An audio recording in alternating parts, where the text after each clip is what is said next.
જય દ્વારકાધીશ, જય મોગલ.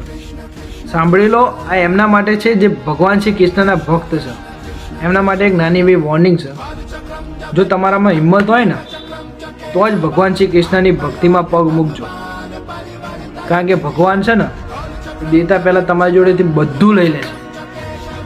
તમે ચાહે ભોળાનાથને પૂજી લો, માતાજીને પૂજી લો, કોઈ બી દેવી દેવતાને પૂજી લો, પણ જ્યારે ભગવાન શ્રી કૃષ્ણને પૂજવા જશો ને એટલે તમે પહેલાં સાવ હારી જશો, તમે તૂટી જશો.